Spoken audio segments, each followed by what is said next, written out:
My, oh my, ladies and gentlemen, what a game last night. This is how it started. For the people on the podcast, I am showing the clip right there of Bryce Harper's attaboy fella, Orlando Arcia. Ha-ha, attaboy, Harper. As it was heard in the locker room after game 2 with Bryce Harper's base running blunder. That's how it started. This is how it's going. If you haven't seen this photo yet, and credit to Matt Gelb, who did the hat tip to the photographer that took this picture, Derek Hamilton, snapped this picture after Bryce Harper's first home run of the ball game last night, staring down Orlando Arcia, saying, "How do you like me now?" And Bryce Harper, this is such an awesome, automatic, iconic, classic photo. If you haven't seen it, make sure you find it. I've retweeted it. It's on the Phillies the timeline as well.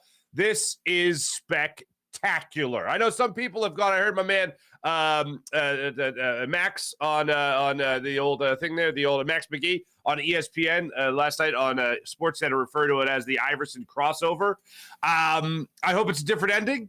And I hope that he gets to do something along those lines, but that would mean someone would have to dare disrespect him again in the World Series, the way Allen Iverson did it to Tyronn Lue in the championship, in the NBA Finals that year. But it's certainly close to it. I can't get over it. I was laughing my ass off from the start because you just knew. And I said it yesterday. I said even yesterday that you could possibly hit 2 home runs. I didn't think he'd actually. Oh, yeah, damn right I thought he'd actually do it. And he did it. He is just a big-time, prime-time player, Bryce Harper. I was thinking about it last night, and I said it on Fighting's postgame. This was the type of game that I don't know if I enjoyed a Phillies game more. I think you would have to rank them last year, and let's see, the most fun I've had watching Phillies games. Cliff Lee, game 1 of the World Series against the Yankees, where he had the behind-the-back catch, the flipping the mid up for that little pop-up that was hit to him that he fielded. He was just dominating that game. Let's see. Last year's World Series, game 4, I think it was, in South Philly, where they were bombing home runs left and right. That was pretty great. The night after, not so great. Every other game after that, not so great either. But that was pretty fun. And then last night, those would have to be my top 3. And last night might be going to number 1 with a bullet. With as much fun as that was, with the storylines, with the fact that we were so high in game 2, with the idea that the Phillies were going to come away with a huge victory and come back with just needed to win game 3 to seal the deal, and then that crashed down, and then we go back to the top. Really, if you want to talk about being low, it was Aaron Nola giving up that run in the 3rd inning before the Phillies were able to come storming back and handle the business the way they handled the business last night. That was probably low. So you're 1-0 in game 3. And then Nick Castellanos comes out and blasts a home run to start off that inning. And the Phillies score 5 more runs after that for a 6-1 lead after the 3rd inning. That was a high. And I hope we only get higher, as Spencer Strider is supposed to be on the hill for game 4 tonight, 8:07 in South Philly. Ranger Suarez getting the ball for the Phillies tonight. So I look forward to that. But, oh, my goodness, this game last night, ladies and gentlemen, I could not believe it. It was one of those games that I just was over the moon with enjoyment and excitement. Aaron Nola gets out of a jam in the 1st inning that, he put himself into. Then Aaron Nola just continues to deal. The knuckle curve was working beautifully last night. The fastball had so much life on it. And I said this during last night's game. So apparently, Todd Zlecki put it out there after the game or during the game, that his strikeout to Marcell Ozuna in the 1st inning was at 95.3 miles per hour. That fastball was at 95.3 miles per hour. That's the fastest and best velocity he has had on a put-out pitch. Second best he's had this season. Citizens Bank Park is a performance-enhancing drug. You guys showed up last night of all the amazing things. And this is what went down. I made sure I kept the list of this. Phillies are only the 2nd team in Major League Baseball postseason history to hit 6 home runs in a game. The Cubs did it in Game 3 of the NLDS in 2015. Schwarber hit, this is from Matt Gelb. Schwarber did not Schwarber hit one that night. He did not hit one tonight. Then Matt Breen put it out there. The Phillies now had 6 home runs in the game, most in postseason franchise history. And how about this? Bryce Harper becomes the home run king of the NLDS with his 2 home run performance last night. The ALDS home run king is Jose Altuve, and the Phillies become just the second team to hit 6 home runs in a postseason game ever. How spectacular is this? And also, Castellanos and Bryce Harper being teammates to hit 2 home runs in the same playoff game. They joined a very short list of 4 teams that have done that, 4 teammates that have done that in a postseason game. And Lou Gehrig and Babe Ruth are on that list. How insanely bonkers is that? Look, I mean, I could just look at this picture all the live long day. It is spectacular. This is Bryce Harper, being Bryce Harper, doing Bryce Harper things all day long. I don't know why you would tug on Superman's cape the way you did. I don't know why you would poke the bear the way you did. But apparently, we'll follow this bouncing ball. So Bryce Harper hits the home run. That was spectacular. He hits his second home run. That was unbelievable. The stare down was awesome. This is Bryce Harper after the game addressing the media. It was Howard asking the question about a little extra added motivation. I mean, anytime anybody says something, right? I mean, that's what it's all about. Did you enjoy staring him down? Yeah, I mean, I stared right at him. Can I go over there?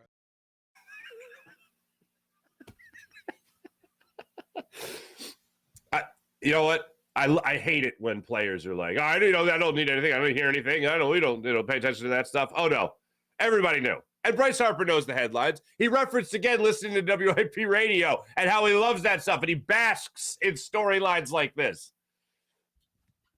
Oh, love this guy. Absolutely love him. Now, let's follow the bouncing ball. Okay, so that's Harper after the game. Arcia gets asked afterwards. Here he is with his interpreter. This is courtesy NBC Sports Philadelphia. Here he is with his interpreter speaking when he was asked about the stare down from Bryce Harper rounding second base. To look wherever he wants. I can't control where he looks. He can look wherever he wants to look. Do you think maybe that gave him a little bit of extra motivation? ¿Tú crees que eso lo motivó? No sé, pues no sé qué está pensando él. I don't know. I don't know what he's thinking. Did you ever think he was going to lead anything after? I mean, it's really an innocent comment, but do you think...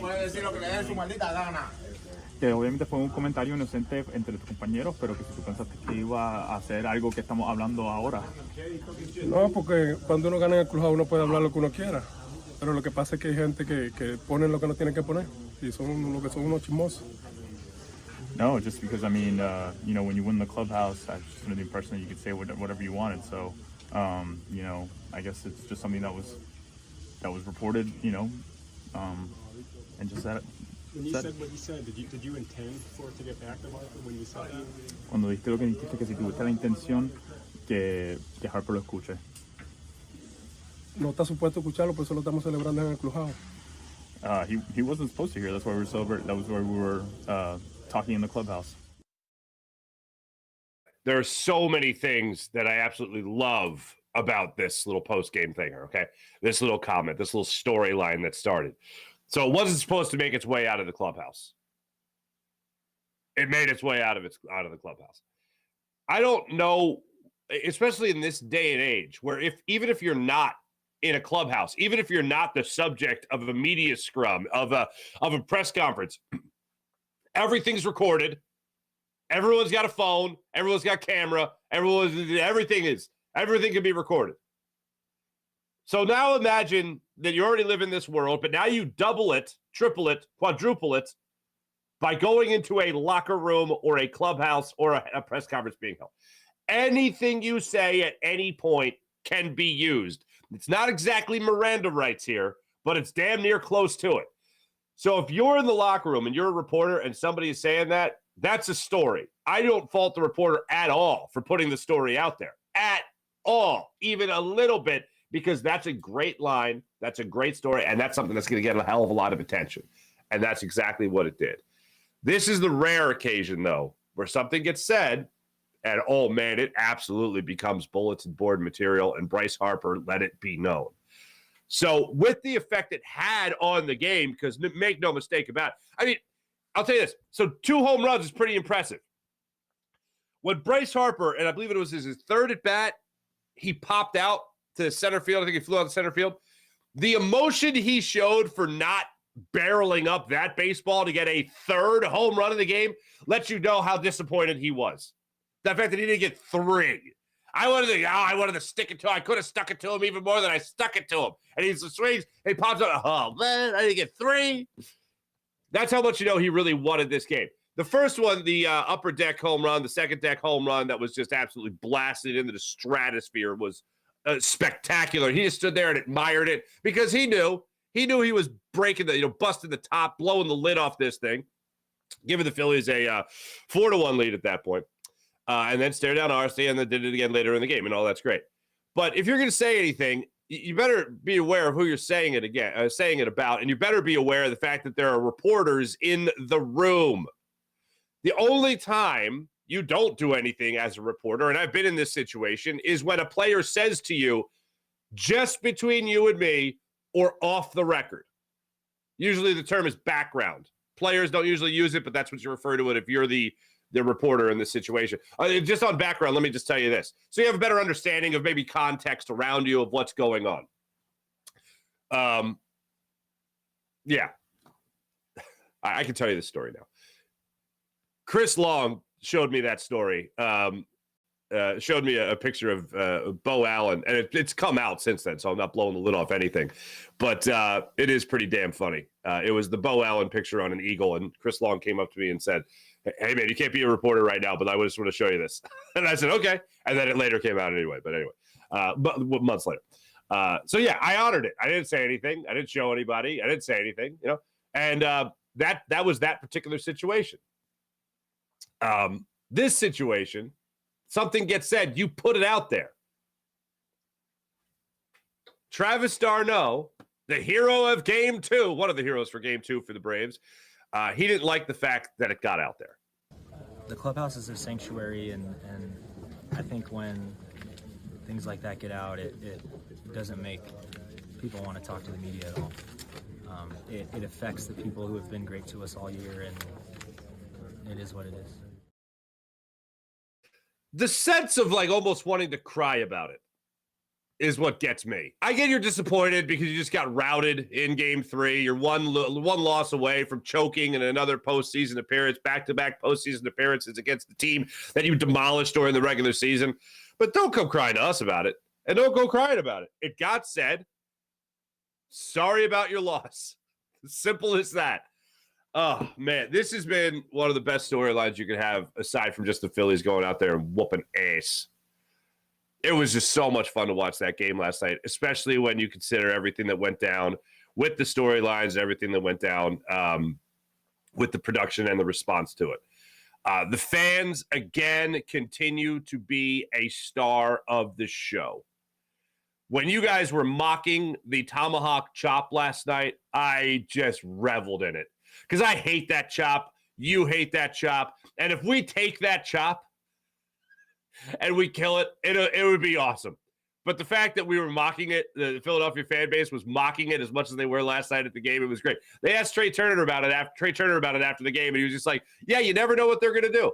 You never know what they're going to do. The Philadelphia fans have their own script, have their own agenda coming into every single game, and they are a great character. You know what the Philadelphia fans are? They're the wacky neighbor on every sitcom of the 90s. They're that wacky neighbor on any show. That you never know what direction they're going. Yes, I'm basically saying the Philadelphia fans are like Kramer. The most entertaining part of it. They are their own character. It's a beautiful thing. I just reveled in every aspect of that game last night. And Aaron Nola, just dominant last night. And I love the fact that Topper took him out when he took him out. You had the game in hand. 5 2/3 that he had last night. 9 strikeouts, I believe he ended up with last night. 92 pitches in the game overall. And the Phillies, like I said, they had it in hand, so you could have him walk off and get that love and get that ovation, and that's exactly what he got last night from the Philadelphia faithful. 9 strikeouts, 1 walk, 2 earned runs, 5 2/3, 6 hits. So now what is it? Five straight starts there for Aaron Nola where he hasn't allowed more than 2 runs in the start. That's pretty damn good. I like that. I like that a lot. And that's what you had from him last night. We talked yesterday about how this guy isn't just pitching for the idea of helping his team win. He is pitching the idea for rewriting how his 2023 season went. Because they kept on calling it an up and down year, it was way more down than up. And if he comes out here, as I've told you many times before, if he comes out here and dominates in the postseason, all is forgiven. And that's a huge contract he's going to be signing in this upcoming offseason. But a lot of credit to him. Like I said, he had everything working for him. The knuckleball was working great. The Ozuna, I started talking about this in the night. Family Guy brained it. Went off on something else. But the Phillies go out there with Aaron Nola, and he strikes out Ozuna on a fastball outside. At least Ozuna thought it was outside. It got every inch of the outside portion of the plate. He didn't paint the corner. He threw right through it perfectly. Outside, middle even. And Ozuna was like, oh, what the heck? I was like, and he got called out on the strike. Got called out looking. My thought was, was he fooled that much by the life on that fastball? Did he think it was that far outside? Because that was a beautiful pitch. I think that's at least one that you foul away to the right side of the infield or the right side of the, right put in the stands, whatever, off the netting. Now the right field line. So I thought the life on his fastball might have been great. And then the knuckle curve, what he did to Arcia in his first 2 at-bats. Arcia later got an RBI single. But in this game, his first 2 plate appearances, his first 2 at-bats, 6 pitches, 6 strikes, sat down both times. That was a thing of beauty as well. One last thing I want to get into from last night, and it was just talking about storylines. It was just a beautiful thing to see Orion Kerkering get in there, see his dad in the stands celebrating and just clapping and all emotional. That was beautiful. And then I think last night was Liam Castellanos, Nick Castellanos' son, if you don't know by now. I think that was the first game he was able to go to this postseason, and they got a great shot of him, man. A great shot of him reacting to his dad's second home run of the ball game. Just everything about this game was fantastic. Let's go through it real quick from top to bottom and make sure we don't miss a damn thing about how enjoyable that game was. First and foremost, right away, 17-pitch first inning there for Nola, despite the fact that he gave up that bloop single to Austin Riley. He got Acuna to ground out to first, then Albies struck out, then Riley hit that bloop single to first. Ozuna stepped up to the plate. He struck out looking a 17-pitch inning. Then at the bottom of that inning, you have Schwarber, Turner, Harper. They go down. Turner and Harper go down swinging on a 17-pitch inning. So pretty much Bryce Elder. A guy, by the way, that got the start yesterday, we were talking about it. I said, I didn't think we were going to see him because I want to see him. And lo and behold, this is why I wanted to see him. But I thought it was interesting that Snickers said that he didn't want to. He said some of his younger guys weren't going to be used to the playoff atmosphere of Citizens Bank Park. Some of the guys that hadn't experienced it. Then why would you start Elder? Why would you start him? That seems like a mistake, especially if the last time he pitched at Citizens Bank Park, he got shelled. Anyway, so Harris goes up there then in the third inning. He grounds out to first. Acuna goes, he hits a double on a sinker. Then Albies gets the RBI single. You're 1-0 in favor of the Braves. Then you get out of that inning at first and second with 2 outs. He gets Ozuna to strike out again, this time on a knuckle curve in a 23-pitch third inning for Aaron Nola, his most labor-intensive inning of the game.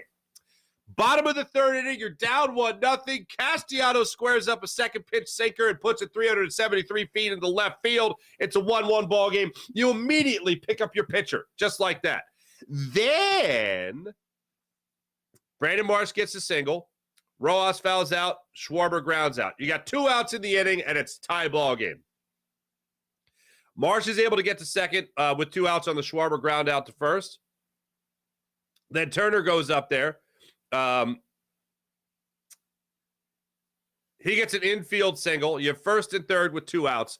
Bryce Harper steps up to the plate, gets a 2-1 slider that hung up right over the middle of the plate, and he blasted that baseball into the second deck down the right field line. Stood there, admired it, rounded second, stared down Arcia as we've covered. Then Bohm gets up there. He gets a single. Stott works the walk. Elder's out. Tompkins in. Real Muto with a 2-run double to left field on a sinker that hung up. And the Phillies bat around the order as Nick Castellanos comes up and he strikes out on a slider. By the time the dust settled in the third inning, it was a 6-1 Phillies lead. Cruise through the fourth. The Phillies get a leadoff double from Brandon Marsh. Can't bring him in. You get another 2 strikeouts in the top half of the fourth inning with Rosario and Arcia. Arcia struck out on a knuckle curve. Rosario struck out on the high fastball. Not only was it a shutdown inning from Aaron Nola, it was an 11-pitch 1-2-3 inning for Nola in the fourth. Going to the fifth inning, you get 1 hit surrendered by Nola in the top of the fifth. Riley flew out to deep right field. Then you have Harper come up to the plate again in the bottom of the fifth inning facing Brad Hand. He makes it a 7-1 Phillies lead with that slicing ball to dead center field that left Harris spinning his wheels, baby. 7-1 in favor of the Phils. Going to the sixth inning, Olsen strikes out. Ozuna gets a single. Darno strikes out on a high fastball and an 8-pitch at bat. And that's where Rob Thompson says, let's wrap it up here, Nola. Takes him out of the game, gets the huge ovation from the fans, and then Arcia comes up with with an RBI single off Matt Strahm. Harris then grounds out the first to end that inning. Going to the bottom of the sixth, Turner gets a home run. He gets in on the action, 379 feet just over the wall in left field, makes it an 8-2 ball game. Going to the seventh, you now have Dominguez in there. He gives up 1 hit, but other than that, shut down the Braves. In the seventh inning, you get Bohm up there. He grounds out. Stott flies out to left, and then Realmuto strikes out. Eighth inning, the Phillies just kept pouring it on. Castellanos, Brandon Marsh, hitting home runs, making a 10-2 ball game. It was just an absolute rout. One last thing we'll hear from your manager, Rob Thompson, on Bryce Harper is about how very simply he's just a big game player. Yeah, he really did, and you know, he's a big game player. He really is. These moments, he steps up, and I think that he wanted to correct himself for the base running error, so that gets him going a little bit. But he wants to win, and he comes play every day, and when the lights are the brightest, he shows up. Okay, third row on the left.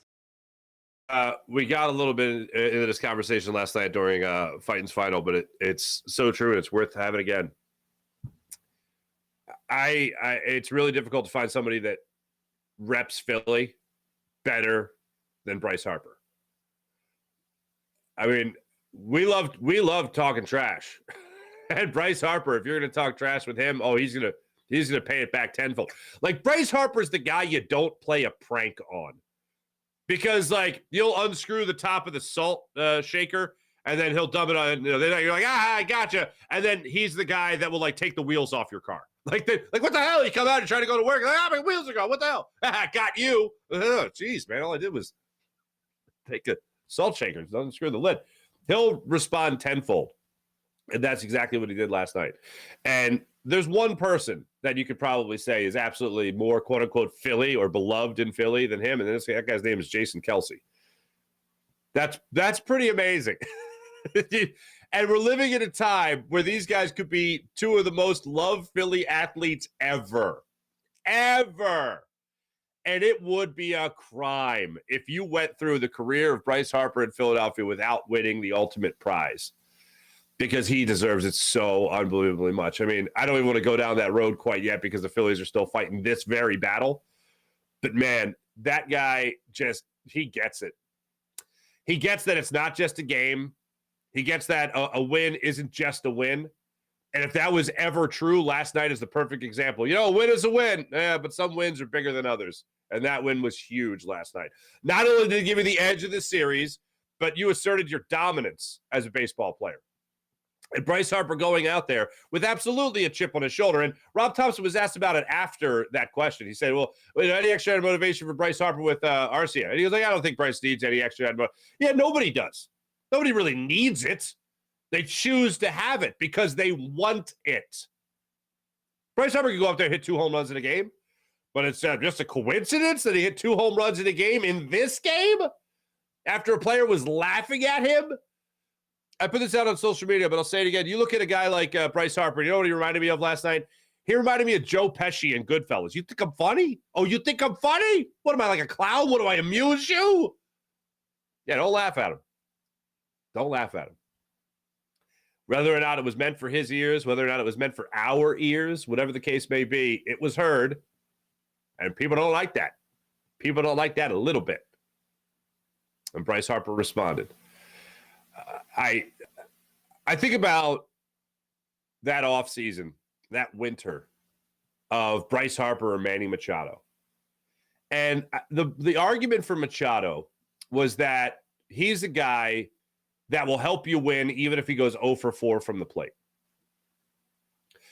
The way he plays third base, he's a great third baseman, and obviously he'll still hit his share of home runs. It'll be great. So you want to sign Machado over Harper. That was the argument, okay? The numbers with Machado might be better than Harper, and Harper was already once an MVP before he came here, as everyone knows. But with Bryce Harper, it's, in a sense, close to what a manager can do for a ball club.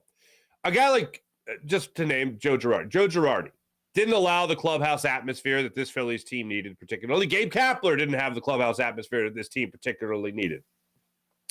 So with that sense, and Dave Dombrowski even said this when they fired Joe Girardi and moved on to Rob Thompson as the interim, they said something very simple, that it's not just about measuring 5 wins, 7 wins that a manager can cost you throughout the season. It's about the overall atmosphere in the clubhouse.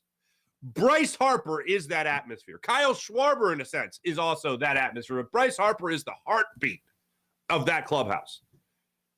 That is responsible. That motivation, that intensity. You see a guy like Bryce Harper taking things personally. You see a guy like Bryce Harper coming back after 5 months of Tommy John surgery and learns a new position to help you win ball games.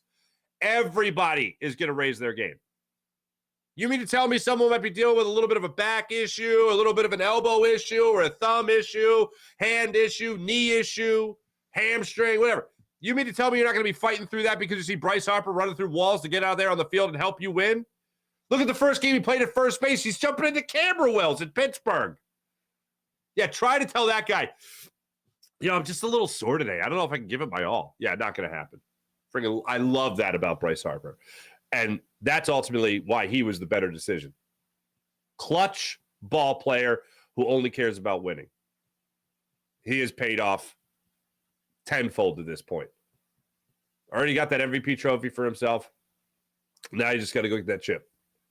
And it's all, hey, look, the Arizona Diamondbacks, they look great. They look solid. They sweep the Dodgers. That, speaking about home runs, that game last night was insane. I think they took Lance Lynn's soul. I saw, who was it that hit the foul ball and then hit the home run in the same at bat? It just looked like Lance Lynn's soul left his body. And it was just like, get me the hell out of here. I don't want to do this anymore. Diamondbacks sweep the Dodgers. The pathway is there. Hey, look, Dodgers are going to be the Diamondbacks are a good baseball team. They're going to give the Phillies a fight, and hopefully the Phillies end this today with Spencer Strider and Ranger Suarez. And let's not forget, as I'm sure none of you have forgotten, the idea that Spencer Strider was the guy that when he was interviewed said, if there's one thing you could say, what one thing you could change, he said fans. No fans at the game. There are going to be fans at this game tonight. And, man, they're going to be ready to go because they know you hear them. The only thing I would do if I was the Phillies is I would have, like, Reese Hoskins on the Jumbotron as Spencer Strider was throwing his warm-up tosses. Just get in his head a little bit more. Anything you can do to get in his head a little bit more. But to me, I acknowledge the fact that the Braves are a very good baseball team. But last night, they looked like a team who, like Lance Lynn, had their soul stolen from them. I mean, look. I'm just going to show this real quick. Yeah, I know you're going to hear the audio, but look at Travis d'Arnaud. The clubhouse is a sanctuary, and I think when things like... Look at those dead eyes. He had the blackest eyes, like a doll's eyes. Good Lord. Good Lord. It's a lot of fun, ladies and gentlemen. It's a lot of fun. We're going to get to the chat check and hang out with you guys and see what's what. And yeah. I just glanced over at the chat on Jacob, and I see Let's Shoot says, my prediction, pain. Go Phils. Oh, man, that was so much fun last night. That was so much fun. Nick Sirianni addressed the media yesterday. Jalen Hurts addressed the media yesterday. They got in a whole bunch of stuff, but let me start it off with the Phillies, the Eagles conversation. The injury report ahead of Sunday's 4:25 kickoff against the New York Jets in North Jersey. Justin Evans, Darius Slay, Marlon Tuipulotu. They did not practice yesterday. Sidney Brown, limited. Fletcher Cox, limited. Nakobe Dean, limited. Jack Stahl, limited. Rashad Penny, full participant, as if that mattered. Feel bad for the dude, but can't get on the field. Nakobe Dean is an interesting case here, and this will be broken down throughout the rest of the week. They're going to take their time here because their linebackers have permitted Nakobe Dean the opportunity to take his time. Now, that's good for Nakobe Dean, so he comes back absolutely 100% healthy and no problem. That's bad because they're playing really well and he's going to have competition. Now, that's good overall for the Eagles. Follow that bouncing ball for a second. Here's Nick Sirianni yesterday talking about talking about Nakobe Dean. We'll get to the Jalen Hurts comments a little bit later. Talking about Nakobe Dean and what the plan is with him going forward. Granted, now that the linebacker position has showed a little bit more competition than we originally thought. We'll see. We don't have to make that decision right now. We're going to see how he looks out there today. Obviously it will be a little bit more individual periods, a little less team periods, but we'll see how the day goes. And, we don't have to make that decision on starting or anything like that right at this particular time. And, do we have a plan in our head? Obviously, I think that's something that we keep tight though for a competitive advantage. Following up on that, with a young guy like Nakobe, what do you ask of him during like a month layoff like this to keep him engaged? You don't have to ask much of him. He wants to be around at all times. He's a football junkie. He's always trying to be around it. You saw that he was at the game. Sometimes it's not all, you don't always take guys to the away games. He really wanted to be there. He was great on the sideline. Obviously, we'd rather have him on the field, but he was great on the sideline with his teammates, saying what he saw. And so I thought the way he went about his time off. Again, we'll see what's going on as the week progresses, but the way he went about his time off was really continuing to try to grow and get better. You just can't keep him out of the building and can't keep him out of the film room. I hadn't seen that. I hadn't seen that reported during the game with all the things they saw on the sideline. We'll get to that in a second. I didn't see Nakobe Dean on the sideline. So the fact that he's there is obviously great. That's always a sticking point. I could go back to Donovan when he experienced injuries. Times he was on the sideline, times he was in the booth or in a luxury suite watching the game, or times he did travel or didn't travel. Usually Andy Reid's policy was players didn't travel, but then sometimes you see players travel.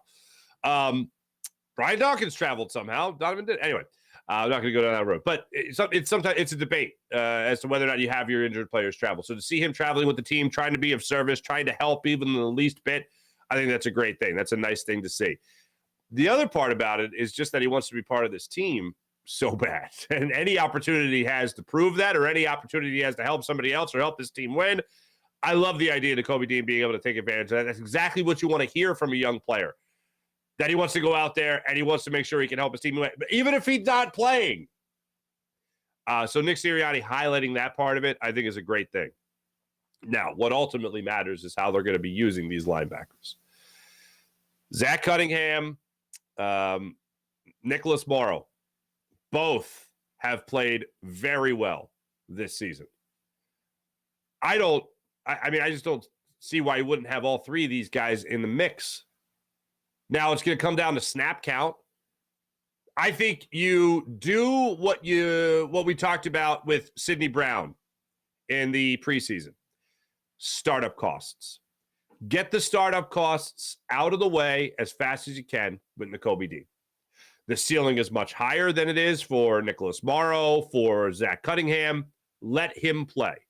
I think it's still going to be a gradual thing as you allow him to come back from injury. I'm not expecting him to play this weekend against the Jets. I'm not expecting him to all of a sudden jump in next week and get thrown into the fold with everything else coming back from the injury. I'm expecting him to gradually get his snap count increased.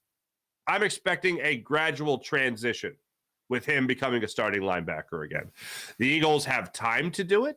The Eagles should do it. And I think it's the most fair scenario for a guy coming back from injury. Let him get back into shape a little bit more. Let him get back into game shape a little bit more. Let him know his body post-injury a little bit better so we're not just doing this whole thing over again in 2 weeks. Gradual. The fact that I could say, and I didn't think I'd say this when the preseason started, the fact that you have time because your linebackers played so well is a blessing. That is something nobody saw coming. And with Nakobe Dean having that higher ceiling, I would like to see him get that opportunity as time goes on. But the Eagles have to manage this situation wisely, because I would sure like to have Nakobe Dean in the second half of the season playing at 100%, because I believe that ceiling is so much higher. And when you talk about how Sean Desai is not afraid to dial up those blitzes, how he seems to be taking a lot more liberties with the blueprint that Nick Sirianni gave him from the type of defense he wants to see, you're going to need speed, you're going to need quickness, you're going to need agility. And Nicholas Morrow had a 3-sack game against the Commanders. That was incredible. But I think you could be looking at a lot more sustained success with a healthy Nakobe Dean worked into the mix. And that's what I'm expecting the Eagles to do with that position. So if you're asking me for my prediction on the way this goes down, Nakobe Dean does not play this weekend. Nakobe Dean gets worked in next week, and then he will take over the starting linebacker positions by, I would say, the middle of November. And that's the way I think that goes down. By the way, week 10 is the Eagles' bye week. Week 10, the Eagles' bye week. Let me tell you guys right now about MyBookie and all the incredible things you can see at MyBookie. Like right now, you see it in the scroll right there. You guys can take advantage of their incredible offer with MyBookie.ag. Just go to MyBookie.ag. Use promo code Farzy, and you can take advantage of this incredible offer where you can get up to $200 in a cash bonus from MyBookie. And they're incredible football coverage, college or pro. Your money, when it's on the line, you can choose a trusted sportsbook that gives you tools to win like MyBookie. At MyBookie, it doesn't matter if your team is up or down. You can easily cash out or bet on a game live to come out on the winning side. Use MyBookie for daily odds boosts, same-game parlays, and take advantage of huge prize pool contests. Plus, MyBookie has no strings attached cash bonus that lets you deposit and withdraw quick, so you cash out that money. You can use promo code Farzy. That's promo code Farzy on your first deposit and receive up to $200 in cash. That's promo code Farzy to claim your own cash bonus now. So, ladies and gentlemen, try the MyBookie money bag to grab a potential Super Bowl frontrunner and long shots. How about this? Plus 38,000 on an Eagles-Chiefs Super Bowl. How about that? And you'll find odds like that. You know where you're going to find them? Nowhere. Just at MyBookie. Bet anytime, on anything and anywhere with MyBookie. That's mybookie.ag. Use promo code Farzy and let the fun times begin. Let me get into the chat check and see how you beautiful people are doing on this fine morning. I'm excited. You're excited. We're all excited. Everyone's excited. Let's see here. Let me start it over on the Farzy Show chat. Good morning, Mally. Mally says the game was awesome. IBH, ring the bell. IBH, outstanding. Sean Gillespie, good morning. Everyone's saying hello. Everyone's happy. Now, hold on a second. All right, Mally, there's only one BD Nick. All right? There's only one BD Nick. But I like that it's not BDN. You just literally spelled out BD Nick. So Nick Castellanos, obviously you're referring to. Oh, like you want to go home run for home run, according to Mally. Sean Kilray, good morning. Ring the friggin' bell. Mally, what's up? Sean Kilray, the Attaboy Bryce Harper game, like Farzy said, was excellent. Thank you. The Attaboy. Yeah, Attaboy game. This picture says, that picture, let me bring it back. I could literally just stare at this and revel at it. Credit again to Derek Hamilton. This is a great photo. This is a fantastic photo. RCI wanted nothing to do. Meet my eye level, Jim. That's what it reminded me of. He did wanted nothing to. When Harper hit the first one, when he hit the 3-run home run, I saw him glance over his shoulder when he rounded second base. And I was like, where's Arcia? Where's Arcia? And I went back to try to find Arcia's location, and I couldn't confirm it. And I'm like, what are you, who had the game? TBS? TBS. I was like, what are you guys doing? Get the shot. Where's the shot? And it wasn't until later in the game they got the shot finally. Like, that's the ultimate storyline going into a game. If you're not TBS having meetings before the game, production meetings, talking about storylines, then you're not doing your job. And I was shocked they didn't have the footage till later. It kind of reminded me in a way of the Marlins game where Nick Castellanos gave the ring finger, right? And they didn't have, it took like the internet blowing up about it during the commercial for them to even highlight it.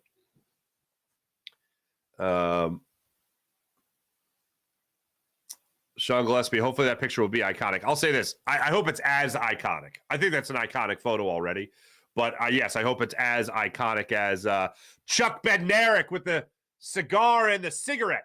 Cigarette in his mouth, I believe it goes. Or was it a cigar in the mouth and a cigarette in the hand? I can't remember, but that's iconic. Iverson over Tyronn Lue, as we've talked about.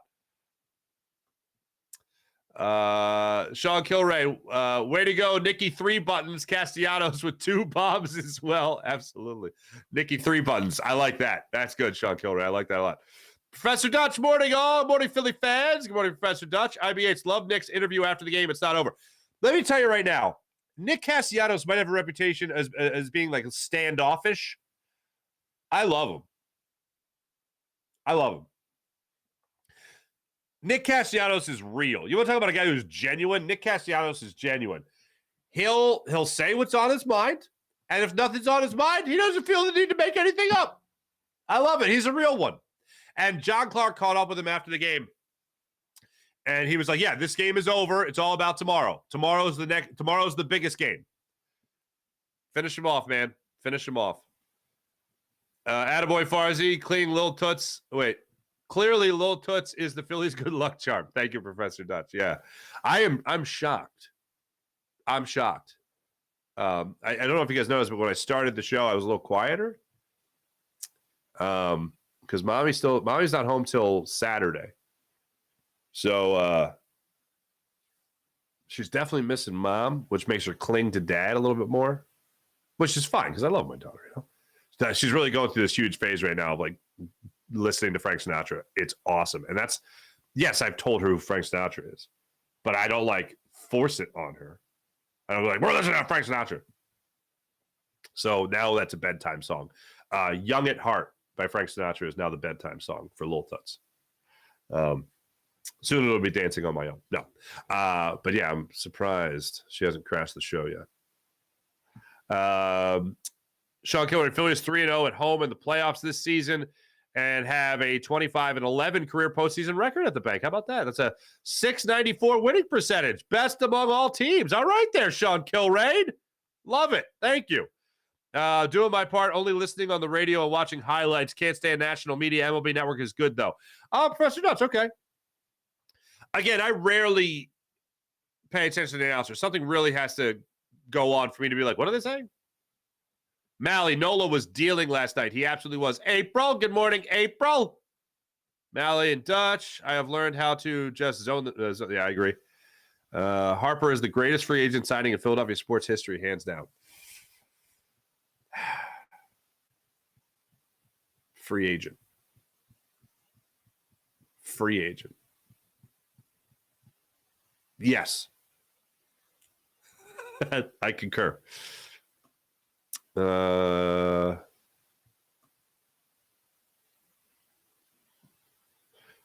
Professor Dutch, I'm a radio and music guy, so I can't ignore noise. My toilet is making a strange noise, and I'm not even mad about it because Red October. I have noticed that too. My toilet is also making a weird noise, and I need to fix that. It's not to jiggle the handle point. Assume it's to replace the chain point. So, Professor Dutch, I feel your pain.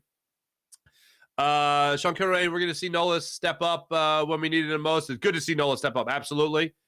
Take the wheels off your car. Someone is telling on them. Yeah, Sean, I'm not good at pranks.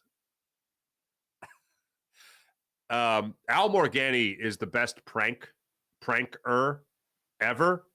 I don't even want to go into what he's done to me over the years, but he's a guy you can't prank back. Because if you prank him back in retaliation, forget about the wheels being off your car. Your car's going to be on fire, and he's going to be like,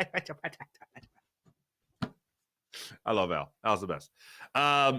He is saying to Arcia on the stare down, do I amuse you, Farzy? Sean and Coltrane, I agree. Mihai Sanchez, attaboy Bryce Elder. Mihai, that's your best comment ever. I love that. And you've had some gems.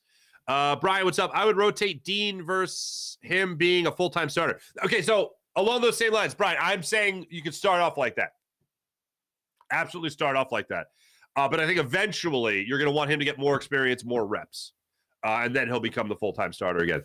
April, such a great pick. The bank is going to be rocking tonight. 8:07 start time tonight, everybody. Have your chops ready. People, I'm sorry to see that. What do we got here? Will the Phillies win the World? I'm over on Jacob now. Outwork, what's up? Will the Phillies win the World Series? This team that played last night will win the World Series. Now, what do I mean by that? We talk about this all the time, especially with a 5-0 Philadelphia Eagles team, right? Like pursuit of perfection, trying to play that perfect game. That's what the Phillies did last night. They played that perfect game. That team wins the World Series. The Diamondbacks, with the way they played last night, they win the World Series. So you just can't wait till they face off. And they're not going to do that until the Phillies win this series. And that's got to be tonight. Don't you dare send the series back to Atlanta. We'll get into a little bit more in the morning rush. But yeah. My prediction's paying, yeah. Soya, what's up, Soya? Soya?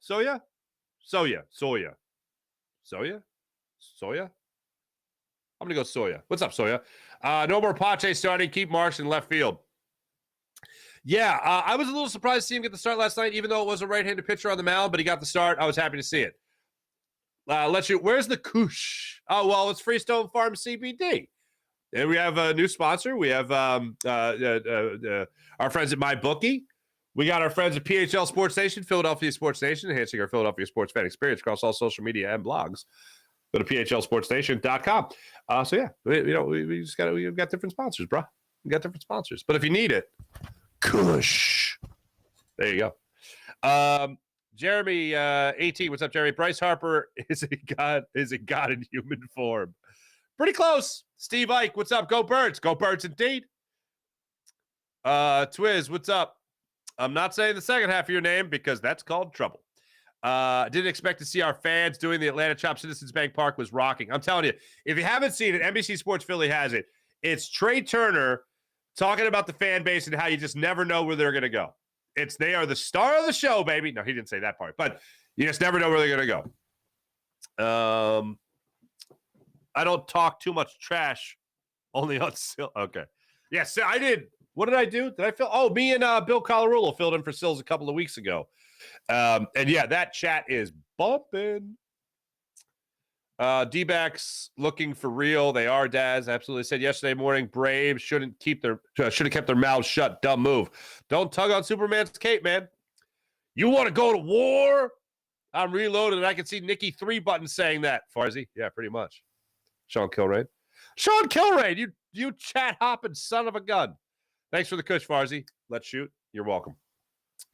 Didn't like the chop. Don't give these guys fuel. Should have done it tonight. Oh, I'll say this.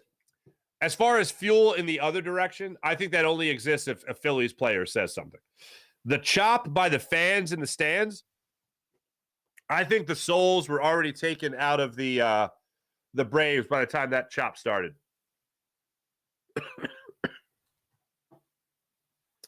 So I don't think it was as big a deal. Man, my allergies are starting to kick my ass. But yeah, pretty impressed, pretty excited about all that.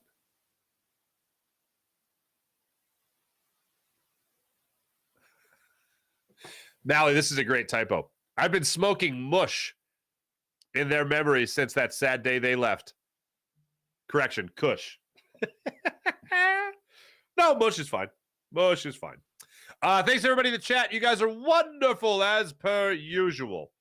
Let's get to the Morning Rush brought to you by Sky Motorcars, skymotorcars.com. First off, oh my God, I can't believe I'm about to do this. Ladies and gentlemen, the Philadelphia 76ers lost another preseason game last night. Also, this one to the Boston Celtics. They only have 3 preseason games. But last night they lost 112-101 in the preseason. No, Joel Embiid did not play. No, that's the other guy's name? James Harden. He didn't play either. But here's what did happen last night. PJ Tucker played 18 minutes, got you no points.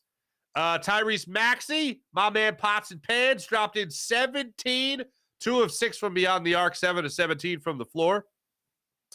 And how about this? Kelly Oubre, 18 points off the bench. DeAndre Melton, 10 points off the bench. Jaden Springer, 10 points off the bench. Danny Green, 2 of 3 from beyond the arc. How about Oubre? 4 of 6 from beyond the arc. This is preseason basketball, baby. This is riveting. But the Phillies took a 112-101 loss. And I can't not say it, but your Philadelphia Flyers start their season tonight in Columbus against the Blue Jackets. Ladies and gentlemen, what do I say?